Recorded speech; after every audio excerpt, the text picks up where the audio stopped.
जय हिंद दोस्तों, welcome to my YouTube channel search with Sonu. आज हम इतिहास के उत्तर आधुनिक भारत है उसके अंतिम पड़ाव पे हैं।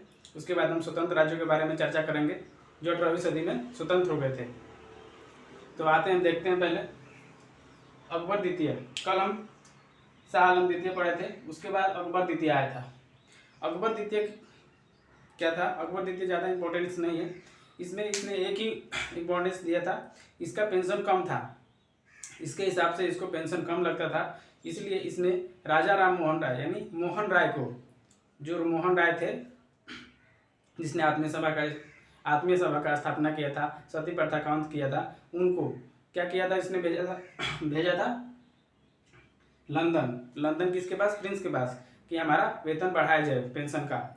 लेकिन राजा राम मोहन राय क्या हुए? वहीं गए और वहीं मर गए। बिस्बेन में वो उनकी मृत्यु हो गई। तो इस अकबर द्वितीय के बारे में इतना ही है। ये 1806 में गद्दी पे बैठा और 1837 में इसकी मृत्यु हो गई। 1806 में इसकी मृत्यु हो गई। अंग्रेजों के संरक्षण में सबसे पहला मुगल बादशाह यही है जो मुगल बादशाह बना। अंग्रेजों के संरक्षण में पहला मुगल बादशाह अकबर द्वितीय बना। इसने मोहन राय को यानी राजा राम मोहन राय को राजा की उपाधि देके लंदन भेजा था और लंदन जाके प्रिंस से बोला था कि हमारा पेंशन बढ़ाया जाए, हमारे खर्च ज़्यादा हैं। लेकिन उसका कोई फायदा नहीं हुआ और अकबर द्वितीय कोई फायदा नहीं हुआ इससे, और राजा राम मोहन राय की मृत्यु भी 1800 उधर ही हो गई, बिस्बेन में 1837 में हो गई। उसके बाद आता है बहादुर शाह सेकंड। बहादुर शाह सेकंड को ही बहादुर शाह जफर कहा जाता है, क्योंकि इसको कव्वालियों का शायरों का बहुत शौक था, इसीलिए इसको बहादुर शाह जफर भी कहा जाता है। इसके शासनकाल में मात्र एक घटना हुआ, 1857 की क्रांति। 1857 की क्रांति जब विद्रोही सैनिक जब दिल्ली पहुंचे तो उनको एक लीडर चाहिए था, तो इसलिए उन्होंने बहादुर शाह जफर को लीडर बनाया। लेकिन जब अंग्रेजों ने दमनकारी नीति अपनाई तो एक एक करके सभी इलाकों में क्रांति को शांत कर दिया गया और अंत में दिल्ली में भी क्रांति को शांत कर दिया गया। और बहादुर शाह जफर को 1857 में गिरफ्तार करके रंगून भेज दिया गया, जहां 1862 में उनकी मृत्यु हो गई। 1862 में मृत्यु हो गई उनकी। 1862 में क्या हुआ? ये मर गए। कहाँ? रंगून में। रंगून यानी आज के म्यांमार में इनकी मृत्यु हो गई। तो अकबर सेकंड हो गया। अब अकबर सेकंड में तीन फैक्ट है। ये शाह आलम द्वितीय के बाद आया था। ये अंग्रेजों के संरक्षण में बनने वाला प्रथम मुगल सम्राट था और इसने राजा राम मोहन राय को राजा की उपाधि दी थी। और राजा राम मोहन राय की मृत्यु कहाँ हो गई थी? लंदन बिस्बेन में हो गई थी।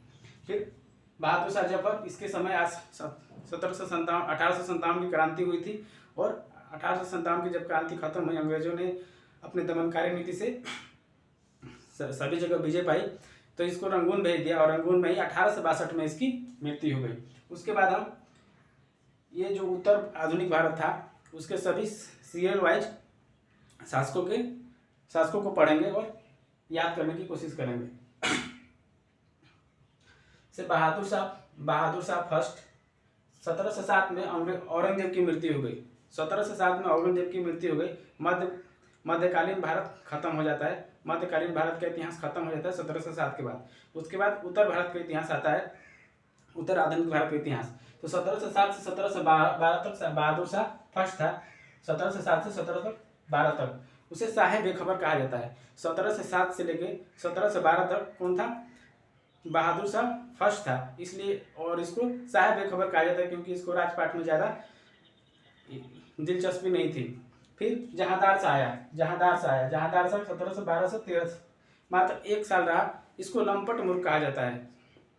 इसको क्या कहा जाता है? लंपट मूर्ख कहा जाता है। जहांदार शाह को लंपट मूर्ख कहा जाता है। 1712 से 1713 इसका शासनकाल है। 1712 से 1713 किसका शासनकाल है? जहांदार शाह का।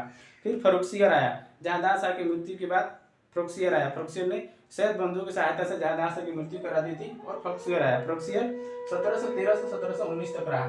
फर्रुखसियर कब से कब तक रहा? 1713 से 1719 तक रहा। इसे घृणितकार कहा जाता है। घृणितकार इसलिए कहा जाता है क्योंकि जिन सैयद बंधुओं ने इसे गद्दी पे बैठाया था, उन्होंने ही इसके छाती पे लात रख के इसको गला दबा के इसके सिंहासन पर ही मार दिया था, इसलिए इसे घृणित कायर कहा जाता है। 1713 से 1719। फिर मोहम्मद शाह आया। मोहम्मद शाह सैयद बंधु की सहायता से ही आया था। मोहम्मद शाह भी 1719 से 1748 तक। लेकिन मोहम्मद शाह ने ही क्या किया था, सैयद बंधु की हत्या करवा दी थी। चिंगलीज खां यानी हैदराबाद के जो हैदराबाद को जिसने स्वतंत्र किया था, निजामुल मुल्क जिसे चिंगलीज खां भी कहा जाता है, उसके द्वारा मोहम्मद शाह के कहने पर सैयद बंधु की हत्या करवा दी थी। उसके बाद आता है अहमद शाह। अहमद शाह 1748 से 1754 तक रहा। अहमद शाह 1748 से 1754 तक रहा।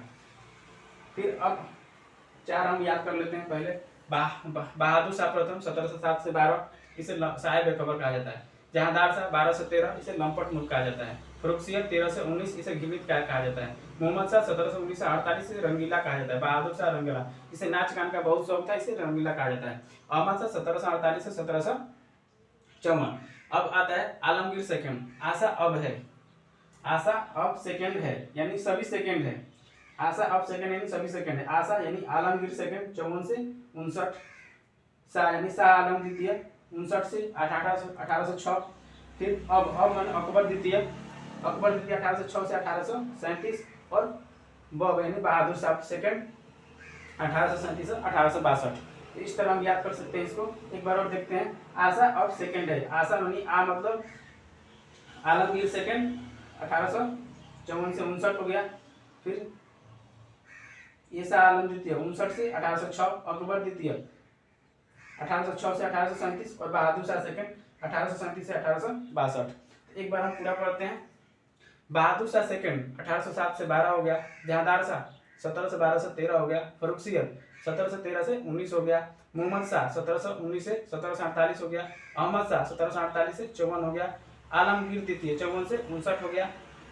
शाह आलम द्वितीय 59 से 1806। अकबर द्वितीय 1806 से 1837। बहादुर शाह द्वितीय 1837 से 1862। शाह आलम फर्स्ट, बहादुर शाह फर्स्ट को साहिब खबर, जहांदार शाह को लंपट मुल्क, फर्रुखसियत को घृणित कायर, मोहम्मद शाह को रंगीला कहा जाता है। इसमें सबसे इम्पोर्टेंस है कि यहाँ पर 1857 की क्रांति हुई थी। 1757 की प्लासी का युद्ध हुआ था। यहाँ पर 1757 का प्लासी का युद्ध पहले तो आलमगीर सेकंड के समय 1757 में प्लासी का युद्ध हुआ था। आलमगीर सेकंड के समय 1757 में प्लासी का युद्ध हुआ था। फिर यहाँ पे आते हैं। यहाँ पे शाह आलम द्वितीय के समय बक्सर का युद्ध हुआ था। शाह आलम द्वितीय के समय बक्सर का युद्ध हुआ था। शाह आलम द्वितीय के समय 1764 में बक्सर का युद्ध हुआ था। उसके बाद 1857 की क्रांति कहाँ हुई थी? 1857 की क्रांति बहादुर शाह फर्स्ट के द्वारा हुई थी। अब हम 18वीं शताब्दी में यानी 17 से लेकर 1800 में जो राज्य स्वतंत्र हुए थे, इन शासकों के रहते हुए जो राज्य स्वतंत्र हुए थे उसके बारे में पढ़ेंगे। जैसे हैदराबाद निजामुल मुल्क द्वारा स्वतंत्र करा लिया गया था। अवध सादत खां के द्वारा। भरतपुर चूड़ामन बदन सिंह के द्वारा। कर्नाटक सदातुल्लाह के द्वारा। बंगाल मुर्शिद कुली खां के द्वारा। रुहेल एंड बगस पठान मोहम्मद खान बंगस के द्वारा। मैसूर हैदर अली के द्वारा। और जयपुर जयसिंह के द्वारा। तो हम जो याद कर सकते हैं पहले वो देखते हैं। जैसे जयपुर और जयसिंह याद हो गया। जयपुर जयसिंह। मैसूर हैदर अली, कौन नहीं जानता है। मैसूर का शासक कौन था? हैदर अली। फिर बंगाल मुर्शिद कुली खां था। बंगाल कौन था? मुर्शिद कुली खां था। भरतपुर चूड़ामन था। हैदराबाद निजामुल मुल्क था। अवध सादत खां था। और कर्नाटक सतुदुल्ला था।